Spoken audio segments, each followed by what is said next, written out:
Hello students, today we are going to start with second poem from our book Beehive. The name of the poem is Wind and the poet is Subramanyam Bharati. Subramanyam Bharati is one of the prominent poet from Tamil Nadu. He was Indian independent activist. Also he was a social reformer from Tamil Nadu. He is the pioneer of modern poetry of Tamil Nadu. Also he is called Mahakavi Bharati. So today we are going to see he is one of the poem The Wind. See, the central idea of the poem is that Subramanyam Bharati has advised us to be strong physically and mentally too. Nowadays we are facing with pandemic COVID-19 and here also the same message can be applied. If we become physically and mentally strong to fight with COVID-19, we can't be the prey of it. And this is very unique message for lifetime poet has given us through this poem.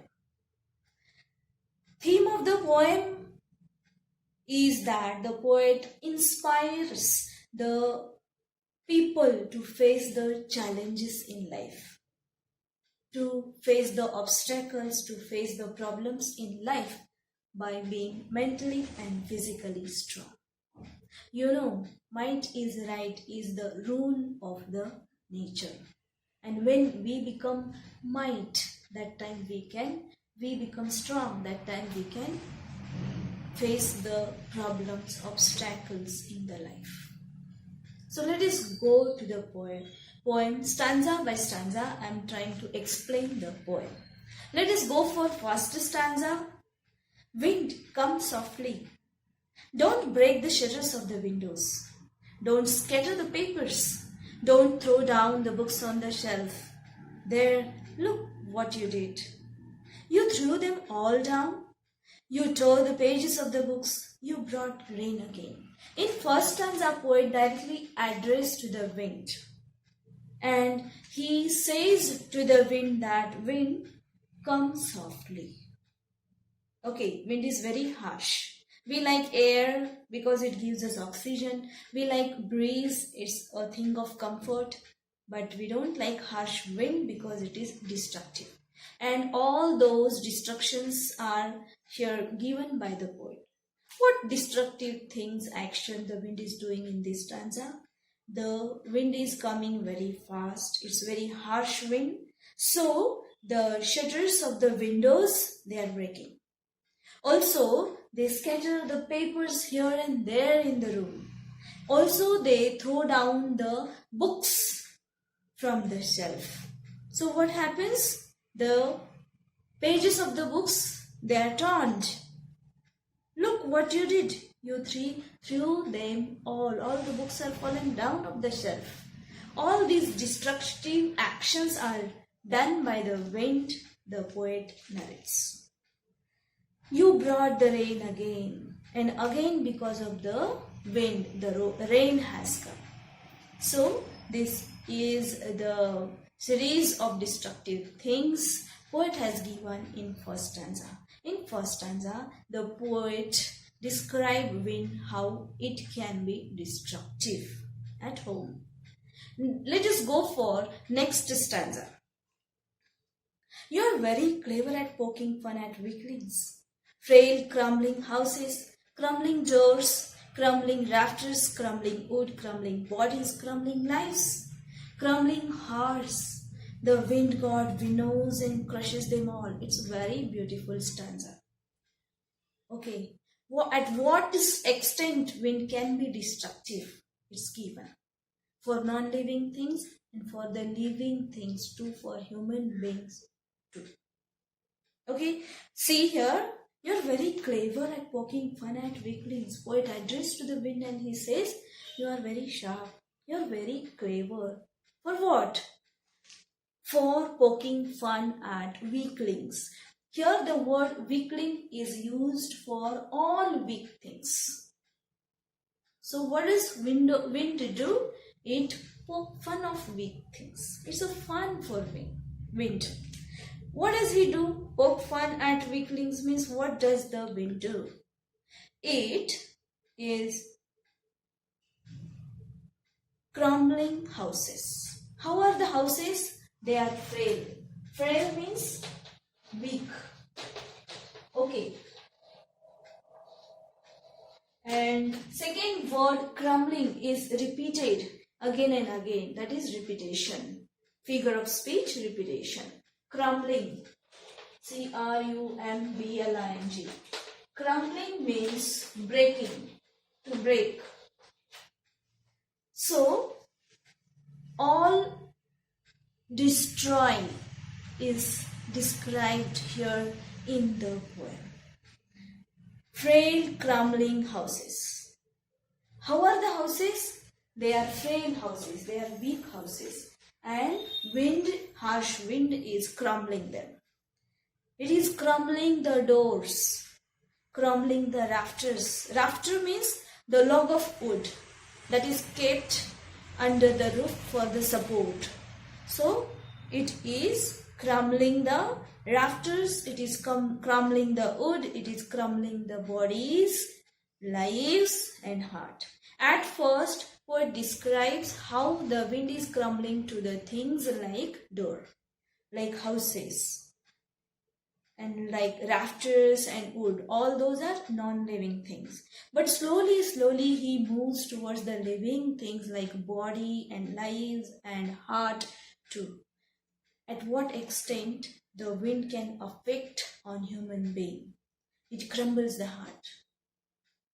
It reaches to the core of human mind, human heart. Okay, for crumbling, for destroying, for breaking, it breaks the heart too.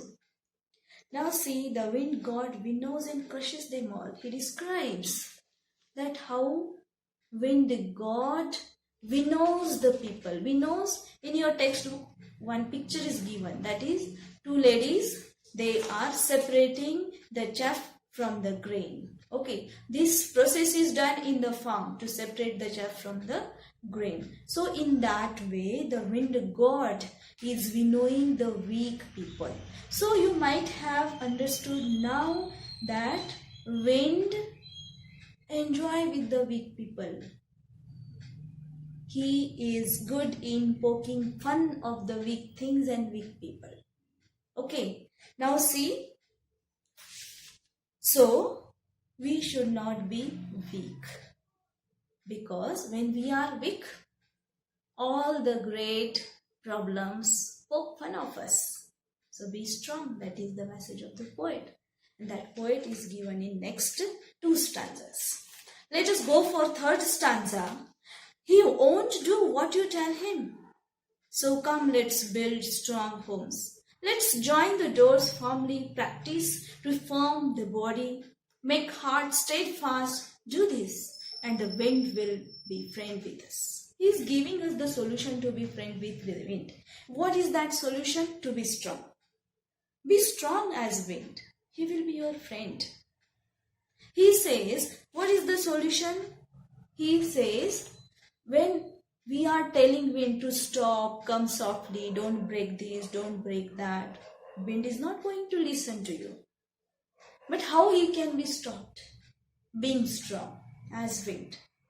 Okay, now see, he won't do what you tell him. Wind will not listen to us. So, what we have to do then? Let us build strong houses. Your houses are weak. So naturally, it's going to collapse because of harsh wind.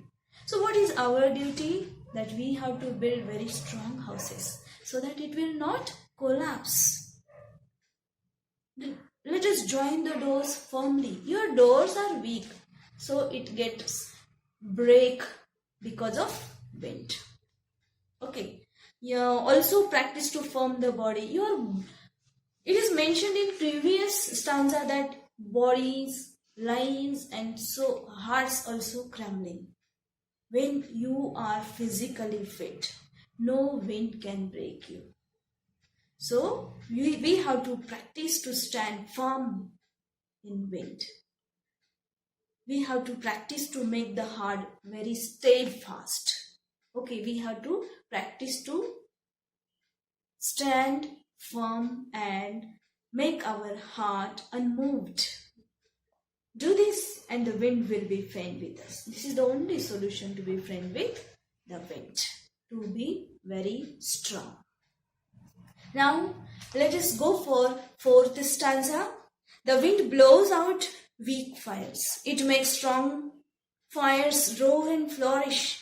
His friendship is good. We praise him every day. Last stanza is very important. It is thematic stanza. The wind blows out break fires. It makes strong fires roar and flourish. So, the wind is same for weak people and strong people, but it is affected badly only on weak people because they don't have the strength to fight with it. He has given one example. The wind blows out weak fire. Whenever fire is weak, suppose there is a candle and wind blows, what happens? The candle goes off. And if there is a fire to the house and wind comes, harsh wind comes, what happens? Because of harsh wind, the fire is ignited, fire is increased. Okay, he has given this example. When the fire is weak, that time the fire is off, goes off. And when fire is strong, because of harsh wind, it becomes more strong. It is ignited, it increases its power.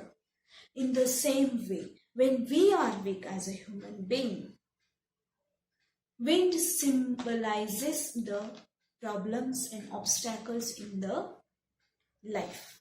When we are very weak to fight with the problems, in a small blow, that problem will destroy us. It will break us physically, mentally, emotionally too.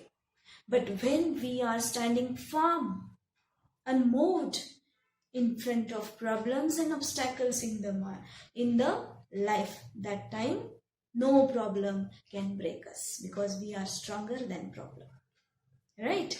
So we should be very firm, very strong to fight any problem in the life. We should stand unmoved. No problem can break us in our life. Now see, last stanza gives us this lesson. The wind blows out weak fires. He makes strong fires roar and flourish. When fire is weak, it blows out because of wind. And when fire is strong, the wind gives us more energy to roar and flourish. The fire roars. It makes that particular roaring voice, you know. So, roaring. The fire roars and it flourishes, it develops. So, when we are strong, problem comes as a support to us, comes with solution. Now see, his friendship is good. We praise him every day. And when you will give your hand to the problems in your life, that time problems will be your friends. And always they will be helpful for you. Problems will come as energy to lead the life successfully in your life. So always we have to be friend with problems, with obstacles, with challenges in life. Got it? In this way, wind is symbolized in the poem as a problem, challenges in life. So we should not feel afraid of any problem. Always we have to stand firm and think of solutions. Be stronger than problem. And no problem, obstacle and challenges dare to break you. This is the message of the poet. And we have to praise him. We have to be friend with the wind. We have to be friend with the obstacles and problems in the life. In this way, we have finished with this poem today.